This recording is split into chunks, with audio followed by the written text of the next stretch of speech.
voice. So this is the nightmare with YouTube, you know. You commit to doing something and then something trips you up, you know. So well, luckily I've got a glass of water here, which actually is what leads me on to the first thing I want to talk about, which is water filters. A little while ago I had a glass of water at my friend's house, and they've got this water filter. It's this big silver thing, stainless steel thing, and it was a Berkey.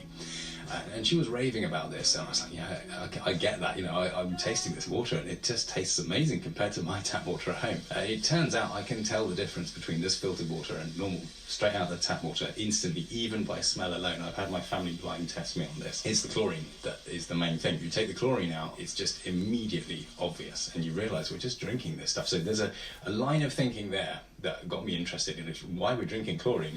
It's like the most toxic, poisonous thing imaginable, and we're drinking it. We know it kills the bacteria in the pipes on the way to our house. You know, presumably it's carrying on killing the bacteria in our digestion. This is a bit of an alarm bell. So that was kind of a catalyst for this whole line of thinking. But just the flavour and the taste and the smell alone was enough to make me think, actually, I kind of want one of these in our house for our drinking water.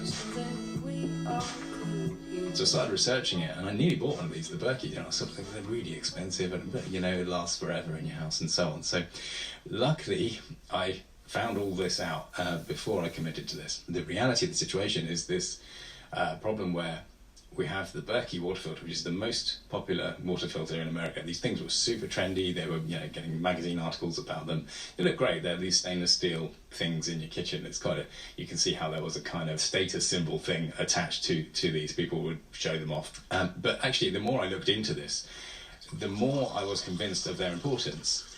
But the more alarming the whole thing became, because it turns out these Berkey things were actually banned in America. The filters they use were classified by the EPA as a pesticide, and they were issued this stop sale order, and they've got this ongoing legal battle now and all of this. I was kind of thinking, you know, maybe there is no science to this, maybe it is just one of these fads and these scams. But then alongside this, I was researching this and, you know, finding out about these kinds of filters that are lab tested, and this was where it got really interesting, because there's a UK model of this called the British Berkefeld. Turns out the Berkey was licensed from this original British version. But what they did was they stopped using the British Berkefeld filters and instead made their own. They made this faster flowing filter, but they never got it certified. Whereas the British version is certified. It takes all of this stuff out of the water, bacteria, microplastics, heavy metals, pharmaceuticals, forever chemicals. All of this stuff is certified to remove from the water, including, of course, the chlorine, which is the big one, you know, the one you can immediately tell when it's working. I don't think there's any doubt that the Berkey ones will take chlorine out. I think that's kind of an easy thing for them to do. But they didn't get certification for any of this other stuff. And we know that they were designed to filter water much faster. That was kind of their selling point. Much faster than these original British ones. And the main difference between these kinds of filters is the British one uses a ceramic filter. And this is fascinating because this is a 200-year-old product. The original one of these was a ceramic filter inside a ceramic version of this. Instead of stainless steel, it used to be actually a ceramic container as well. And they would use this ceramic filtration for the water itself. And it was very slow, and it was appointed by the royal family and all of this. The company was called Royal Doulton, and they are known for their ceramics as a British brand as well. And they made these filters that were used by the royal family to purify their drinking water. And it turns out this ceramic filtration technology is incredibly fine pore size of 0.2 microns. And the Berkey version of that used a much bigger pore size of 1 micron. And all of that was sort of thinking, okay, well, this is really fascinating. You know, we've got this UK one, which is fully certified. We've got this US one, which is the popular one that everyone knows about. That's not certified. It's pretty obvious that you want to get the certified one. And the interesting thing is they're way cheaper than the Berkey ones. What's interesting about these gravity-fed water filters is they actually share the cartridges. You can use the ultra Sterisil cartridges, which is what the British one uses, in a Berkey filter. If you've already got the Berkey and you're sort of thinking, well, these things are banned now, what do I do? I'm numbered with this really expensive thing. It's not a problem. You just replace the filter with the ultra Sterisil ones, which is the certified ones, then probably other certified filters as well. It's a very standard format, this idea of the gravity-fed filter being two containers, one that sits on top of the other, and it's literally just a sort of stainless steel base in the top container with holes in. And you clamp the filter each side. You put it over the hole and screw it on from underneath, and that then is a filter. It's like a candle shape that sits over that hole. The water then just drips through that under gravity. And it does take ages with this British one. It's it's a good couple of hours for it to drain through. There's also these stories about mass poisoning. So there's this case in Cornwall. This is the worst mass poisoning in British history or something like that. And this to me was just the biggest signal, and it's not quite that simple, we'll get on to why in a second, but this was the biggest signal to me that we shouldn't just trust our tap water. This idea, like if you're questioning your tap water, you sound a bit like a conspiracy theorist. Like, we're given this water is safe, so why are we filtering it? First of all, the chlorine is disgusting, like there's no question that. But I think there is this fundamental question that we can't quite trust the big corporations that are supplying our drinking water. And yes, it sounds a little bit conspiracy theory-ish. So this situation with the Cornish water poisoning, there was this time when a delivery driver poured 20 tons of aluminium sulfate into a tank that was ready for consumption by 20,000 people. It was a water supply for 20,000 people. It became poisoned. So it's alarming enough that there were no safety measures in place to have actually prevented this, on a kind of procedural level. But what really was the most, tragic and alarming and, confirming to me that we can't trust these people is that they knew about this, but they didn't tell the public for 16 days. All these anecdotal stories about how this played out, people were grumbling about having symptoms and they were told it was fine, and they were told just to drink the water with squash in it to hide the taste, and that it was completely safe. But as people got to the point where they were dying later, it wasn't sort of directly related, but they did post-mortems on them.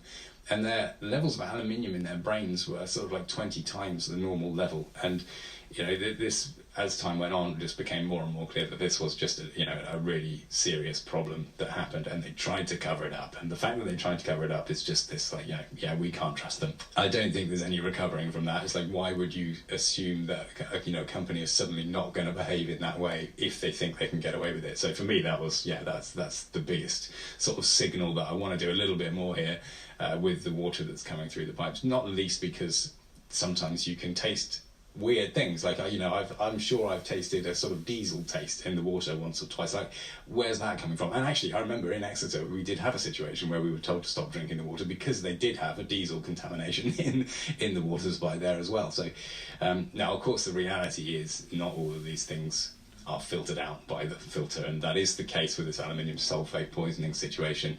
These gravity-fed ultra-Sterisil filters would not have done anything about that.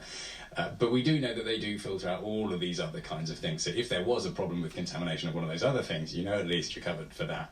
But it is, obviously just the most alarming story is one that actually wouldn't have made any difference with or without the water filter. But it is this signal of sort of, how mistakes can happen in these water supplies and how they will seek to cover it up rather than protect you and keep you safe. So that was just one of these big kind of elements of all of this. So chlorine is interesting in that actually if you pour yourself a glass of water and then leave that glass out overnight, the chlorine itself will evaporate and you've got rid of the chlorine. So that sort of solves the chlorine problem.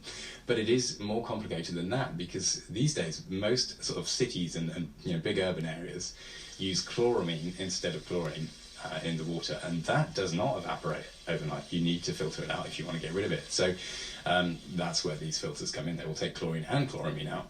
And if you look into this and you sort of look at the research on the impacts of chlorine on your gut microbiome, now this is something that's very interesting to me. Over the years I've had pretty weird digestive issues that I've been experimenting with diet and all of these kinds of things. And the natural bacteria in your digestion is quite interesting. It's obviously a very important part in the way that you sort of feel like well or not well comes from that. So it's not actually you, it's the bacteria inside you, and we know that chlorine kills bacteria. There's no reason it's going to stop killing bacteria just because you're drinking it, as opposed to it being in pipework, right? So it sort of stands to reason a little bit, but there is science and research that kind of proves this as well. There's all sorts of things that demonstrate that the the bacteria in the gut are changed as a result of consuming chlorine at sort of tap water safe levels. Some of these are animal studies. Obviously, you have to take those with a pinch of salt in terms of how relevant they are to us. And there are other things where it sort of appears that this is much worse for kids than adults, and these other kinds of studies. But it's enough for me to think, actually, considering that there is just no cost associated apart from the cost of these filters, which is minimal. There's no real barrier. There's no real compromise or penalty for doing this. Clearly, water without chlorine is going to be better than water with chlorine on any level. Proof or no proof. It's like the one without the chlorine is clearly a more suitable form for you to be drinking it in, isn't it? So, considering the barrier to entry here, I think this was this is a no-brainer for me, and I was absolutely convinced by this, and I'm super happy that we've got one of these in the house. And it was just such an interesting kind of research rabbit hole to get to that point. Hey, now, this video is no joke. I would definitely filter that same way what he's saying, except there are containers out there just like that you can order online that are safe. Just research the filters, and you can get a military grade one which uses coal, and they're great filters. But I have done a podcast on this water, city water, their little ball of water that they add crap to. There's, from what I understand, there's 250 different kinds of stuff that they're putting in that water. It's just not chlorine and fluoride. They're dumping stuff. I mean, look at it. They're drawing from the river. American Water is drawing from the river and a lake. Those are the two they're supposed to draw from. You can put anything in that lake, and nobody's gonna know. You can throw gasoline, oil, and it's all being put into your drinking water. Now, they talk about filtering the water before it gets to your house.